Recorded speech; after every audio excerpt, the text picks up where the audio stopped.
eating it up, like, Yeah, it's so bad. I've not seen that on TV every time there's some heavy, weird looking ambulance things.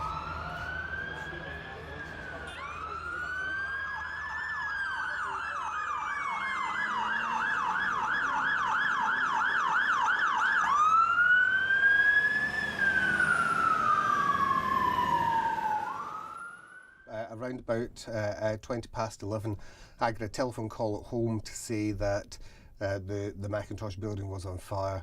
I was at my friend's party, I think, was it his 21st? Yeah, my friend's 21st, and we had a few drinks and things like that, and my friend says, he was on his phone, "Oh, your work's on fire." We had a very successful opening. I went home at about 10:30. Everyone was just beginning to disperse. Went to bed, looked at Twitter, and saw things about a fire in GSA, and I thought there must be some kind of remembrance of the fire 4 years ago.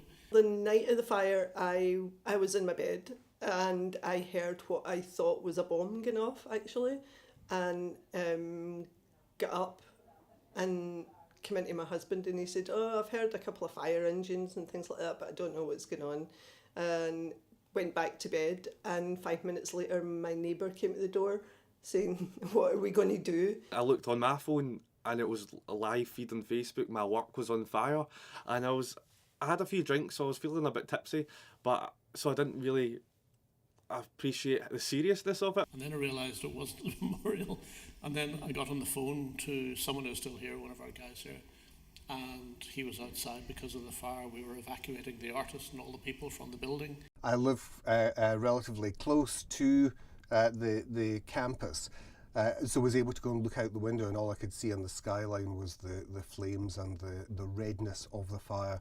And I could see even from the distance that I live, and even so soon after the fire, that it was something pretty serious. We stepped out into the close, there you go, there was the art school on fire.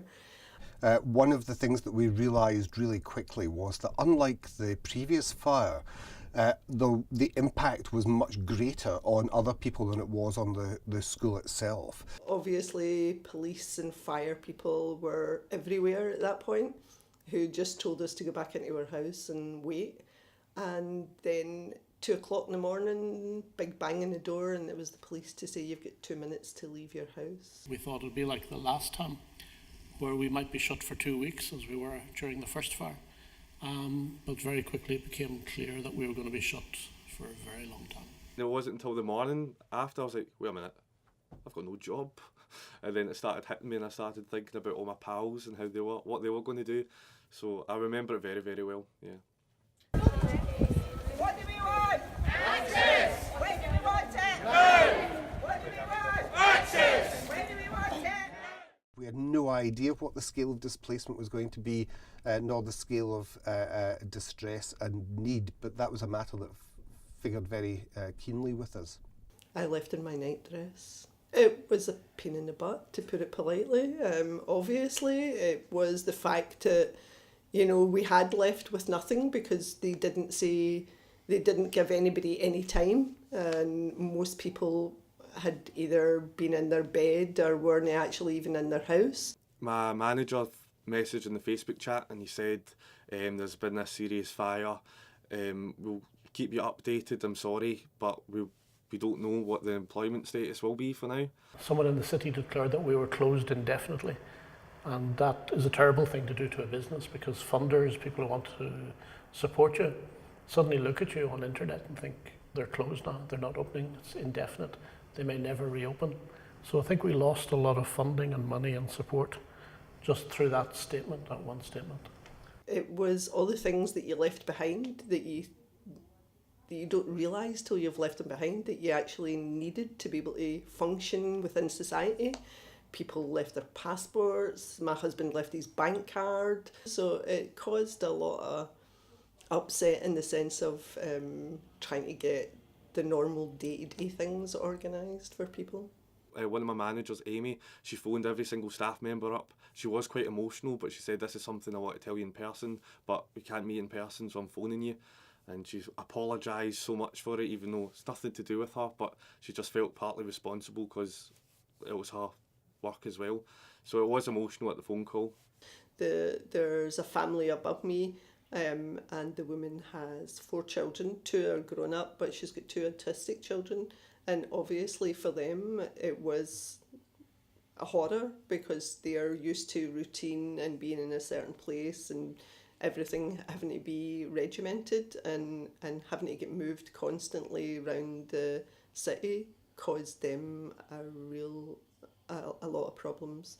It's very difficult because there's 127 people working the building.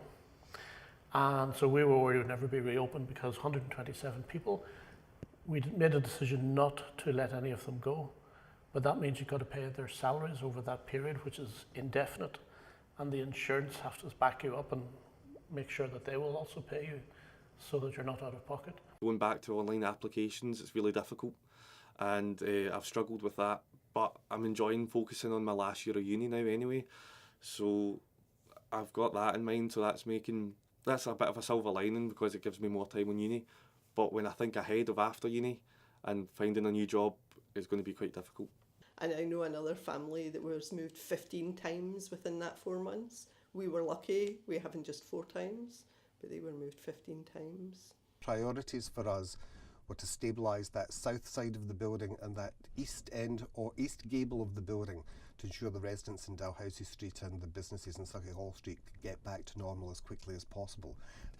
I'm not sure that we necessarily communicated that as clearly and as emotionally as we felt it, but actually that's what we acted upon. For the school to talk to the tenants in Dalhousie Street and talk to the businesses more directly would have massaged a lot of the pain everybody felt. You don't feel it as bad if at least someone seems to understand and is talking to you, but there was this sense that the school wasn't seen to be talking to enough businesses. I would see it as a catastrophe that happened because not one person was in charge and nobody was talking to each other. And that was the biggest problem when we were all put out, was the fact that there was still no communication between the council, the art school and all the residents. It was, the streets were shut down, buses were stopped, and there was also no communication really, I felt, between the fire department, obviously the health and safety department of the building, and with campus, then the campus staff members. It was just a very grey area. I think it could have been handled better. It was as if everyone froze and didn't know what to do, didn't understand what was happening, and worst of all, no one was talking to anybody else. For most people, they wanted, like, you could see that there was workmen standing outside our house, but we were told we weren't allowed near it, so they were basically protesting at the fact that if they were letting workmen do the work, how could the residents not get in with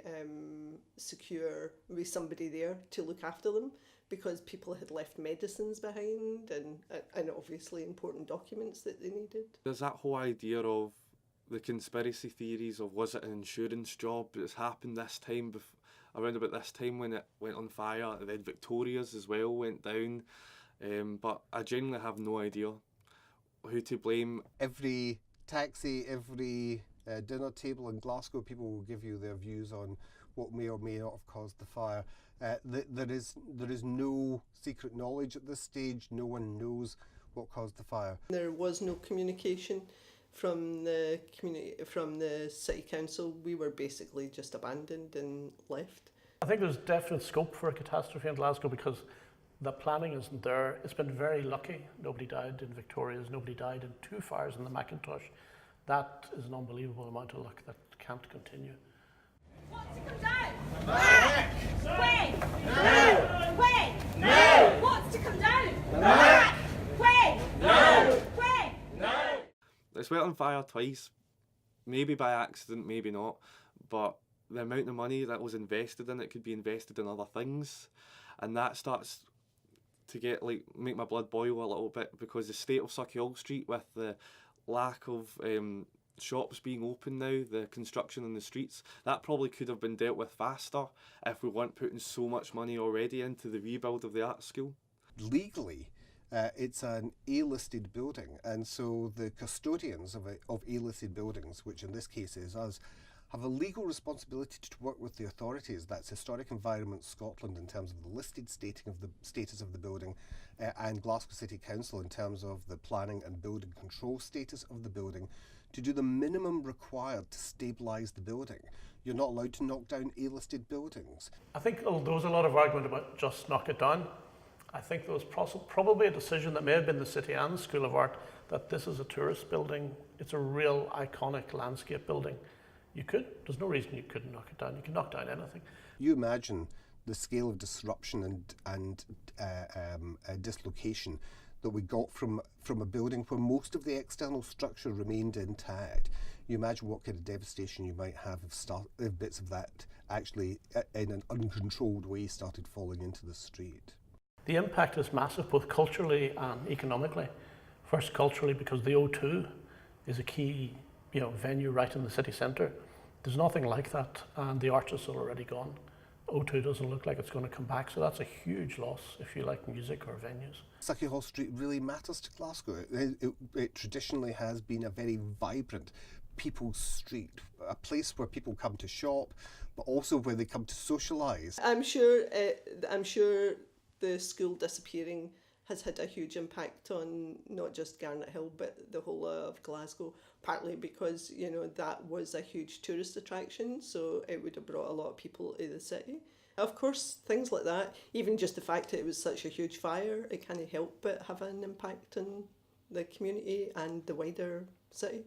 We now have a new task, which is to also generate business that will bring people to the rest of the street, because we do get people coming simply for an exhibition or a film. So if they come here, then that they can go next door and buy something, go and have a meal, go and have a drink. We have this extra income generator function in the street now. We're pretty confident in the resilience, not just of our neighbours in Garnet Hill, but our resilience in terms of our business neighbours in Sauchiehall Street and the surrounding area. We're pretty confident that Glasgow is a resilient city. It's one of the great things about living here. What campus brought to Glasgow and to Sauchiehall Street was the staff, the atmosphere of it. We were very much customer first, so that has been a big blow to the culture. Obviously, the things that need to be done now is finding out what caused it, making sure that if the art school is built again, that it doesn't happen again. Opening is actually the start of the real problem. It's easy enough once you're shut in one sense, you're in waiting mode. You reopen, you have to start rebuilding. We're extremely grateful for all of the patience that we have received since this latest fire, and we are absolutely committed to working with the people of Glasgow for the best outcome for the future of the school and for the city. We will reopen, and I'm picturing the opening night at campus for the first time, and it will be a fantastic night. We'd have all the regulars back. I'm looking forward to seeing them. That you need Sauchiehall Street, you need something like the O2. You need all these things actually for the culture of the city and for the life of the city. You can't let a whole street, especially a street as big as Sauchiehall Street, just die. Still a resilient place. The city centre is still a vibrant place, and in spite of all of these challenges, in spite of all of these difficulties, you still see people in Sauchiehall Street visiting Glasgow, living in Glasgow and having a great time there. We can bounce back from this, because if Glasgow can do anything, it's bounce back from a horrible situation.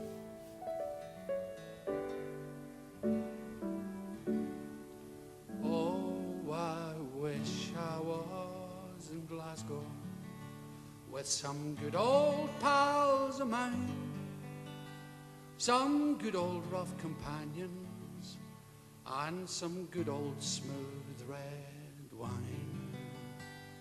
I was born in Glasgow, near the centre of the town.